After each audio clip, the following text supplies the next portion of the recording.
I'd now like to call up two of our distinguished guests from Levine Cancer Institute.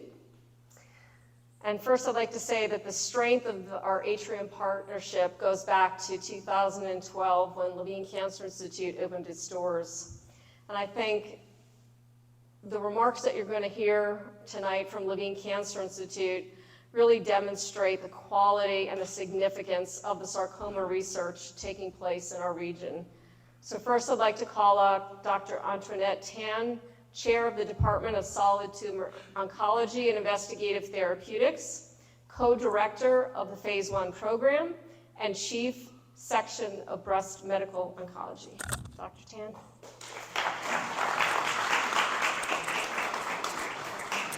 Thank you, Sue.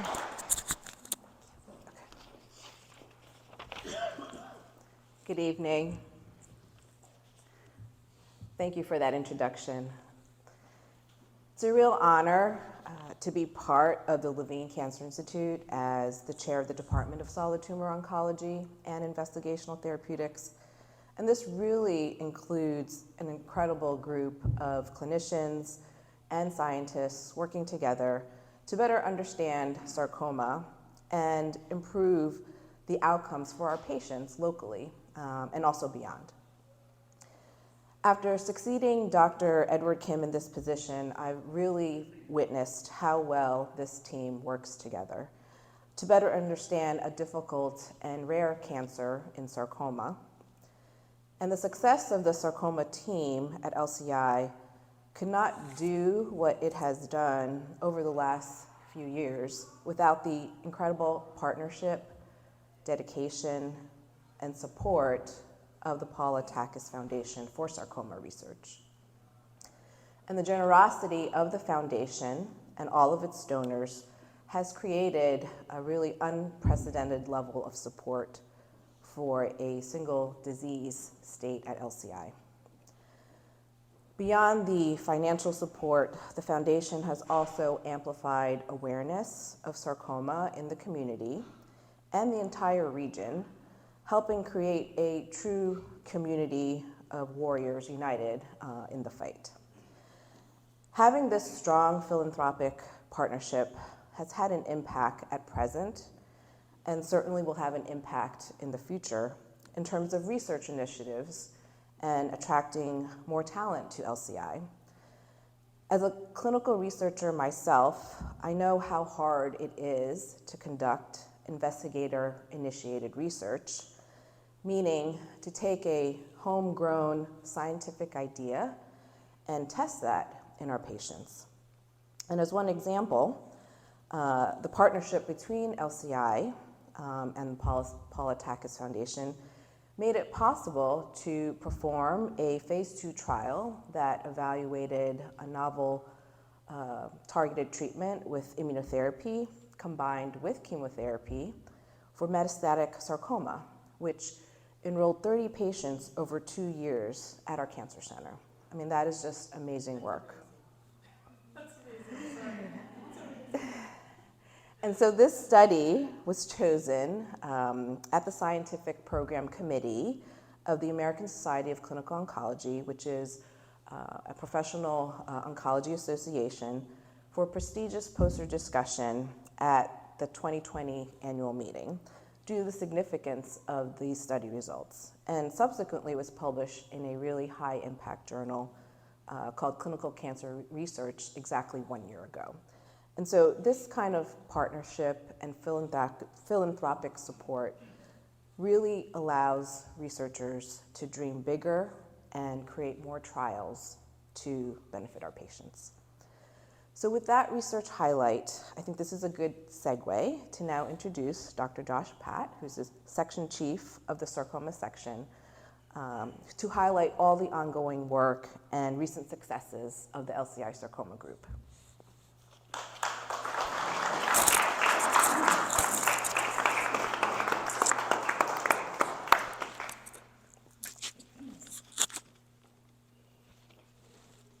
All right, thank you.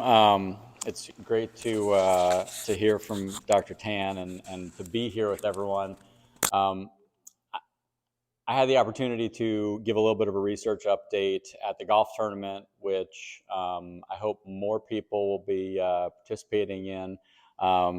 And in the future, it was a wonderful event, and really, it's such an amazing experience to be able to stand up and just look at all of you. And my challenge tonight, as well as it was at the golf tournament, was to see if I can tone down the medical words and make what we do sort of understandable and appreciable, because there really is so much really interesting and innovative stuff going on that is really only possible because of the foundation and the support that they have given. So just to sort of fire through a couple of projects to highlight some of the stuff that we've done. The original study that was truly inspired by Paula was our liposarcoma genomic study. So those of you who didn't know Paula or don't know the genesis of the organization, she had a liposarcoma, and that was sort of her impetus for looking at sarcoma research. And so one of the first studies we did with our genome project was to look at liposarcomas in the database that we had. And we took all these tumors, and you know, the geeky stuff is really cool. I should get Nuri up here to actually explain it, so I don't sound so simple, just a bone doctor. But basically, we looked at the genetic signatures of all of these tumors. And because of the huge experience we have here, we also knew the patient's outcomes. We knew who had metastases, who had good outcomes, who didn't have good outcomes. And we could try and correlate, what do these things mean? And are there things we can find? So this is actually the new frontier in cancer surgery. Cancer therapy. Everybody knows the old-time chemotherapy. People lost their hair, they were in the hospital, they threw up, they got sick, and then hopefully something worked, right? But you know, probably a decade and a half, almost 2 decades ago, we came up with these targeted therapies, which tried to be more precise. You know, it's like shooting pheasant with a shotgun versus being a sniper and hitting something from a couple 100 yards away. And that's what we've evolved to. And we can't create those drugs without studies like this that identify targets from these tumors. So it was really cool for us. The best part is it's very timely, with Dr. Jugoski as our lead author. That just was published yesterday, literally. And we identified a couple of novel targets. And that doesn't mean that all of a sudden we have a drug, but a company can't invent a drug until they have a target. So that's part of what we do on the front end here, is trying to identify the targets and move on from there. So our next project in the genomic world, again, looking at the signatures of these tumors, is to look at synovial sarcoma. It's another one that we deal with quite a bit. Lauren Marie Kimsey Foundation that Sue was just talking about. Lauren had a synovial sarcoma, and understanding the specific genetic signatures of that tumor are things that we're looking forward to figuring out better drugs again to treat that tumor. So it's it's kind of the stuff you'd probably hear about in a college classroom. These way we break down the tumors and look at their genetic elements, but it's very fun and interesting, and is going to and already has changed the way that we treat cancers. So beyond that, we've got a couple other things that we're really excited about. First one would be our liquid biopsy study. So Dr. Anderson, who I think was still stuck in the OR, unfortunately, and Dr. Storwald, who's here, are kind of leading this project. And I think most of the men in this room right now are old enough to have had a PSA test. So PSA is looking for a signature of prostate activity in your blood, right? It's a blood test. So we call it a blood biopsy in a way. That's one of the gold standards with how we treat a certain type of cancer. Sarcoma, we really don't have that yet. There are a lot of cancers that have blood biopsies available. So they have learned a way to sort of look for circulating tumor DNA from sarcomas in the blood.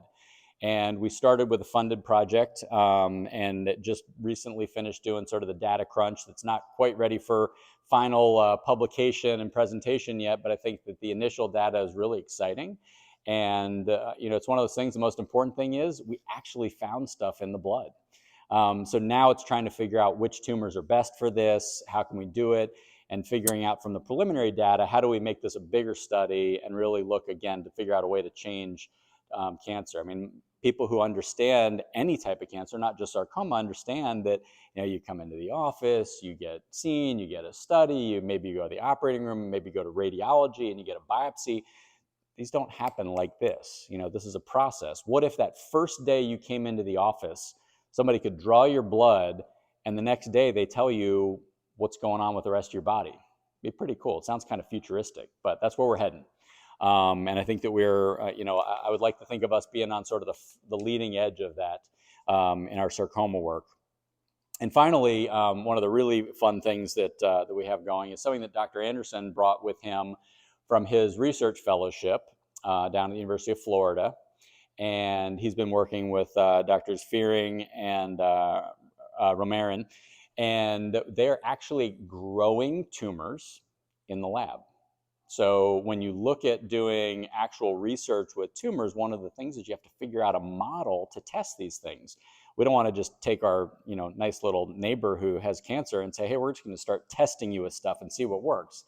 We want to start somewhere a little bit more simple, a little bit more reproducible.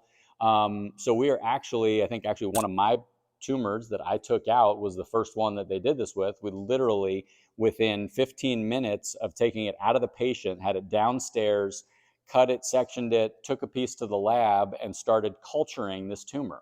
And it's a three-dimensional culture to actually give it literally like a 3D picture.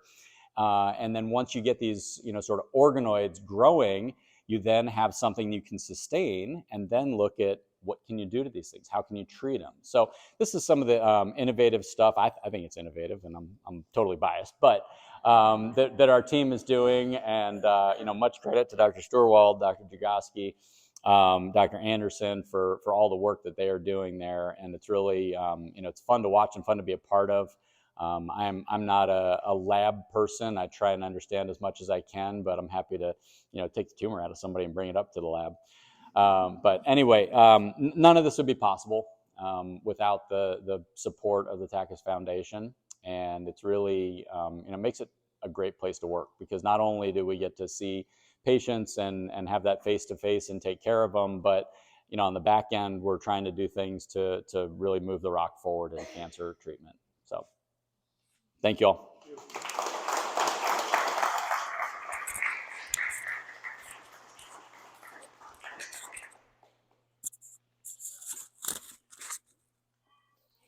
Thank you so much, Dr. Tan and Dr. Patt. I think you can see why this partnership is incredible, and it's a blessing for both patients and researchers. It's amazing to me. Without further ado, I want to thank and bring up our board of directors. Without them, there would be no Paula Takacs Foundation. They are the wind beneath my wings. I'd also like to bring up Treasurer Lee Sugg, who is my right-hand woman and keeps me from freaking out over every spreadsheet I look at. So now I'd like to call up board members Jim Barnes, Ashley Smith, Suzanne Levine, Dawn Whitmore, Heather Lopane, Doug Sleeper, Elizabeth Romano, Nicole Gower, Tom Valle, Heather Franklin, Maya Logan, and Dr. Patt, which is straddling both ends of the spectrum, right? And Treasurer Lee Sugg.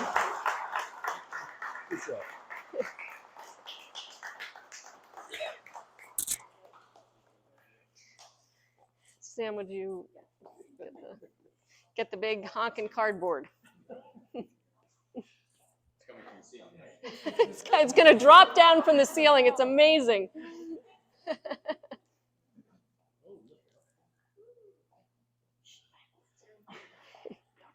dry erase, can we change it? Yeah. Oh my gosh, it was edited. No. Come on in, everybody. So our gift to Atrium Health, Levine Cancer Institute, and Levine Children's Hospital. To every researcher, thank you, thank you. To the entire staff that is patient-facing, you are absolutely incredible human beings and incredible at what you do. We appreciate you all very much. And in that spirit, our board, if I can flip this around without taking anybody out. Would like to give you a grant of $275,000.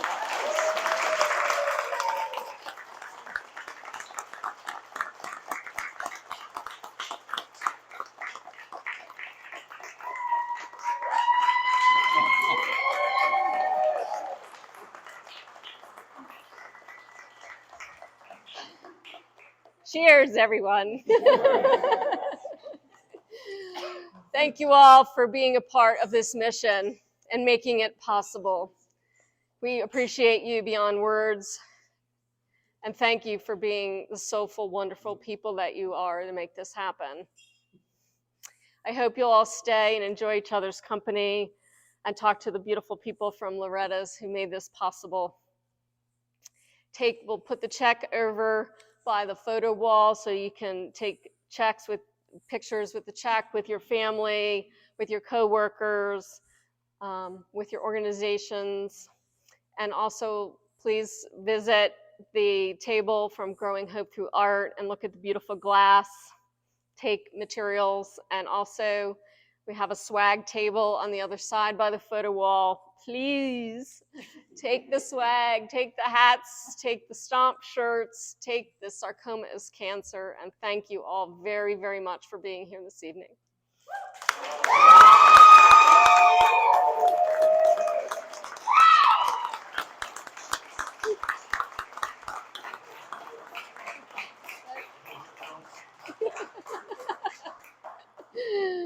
Love my family.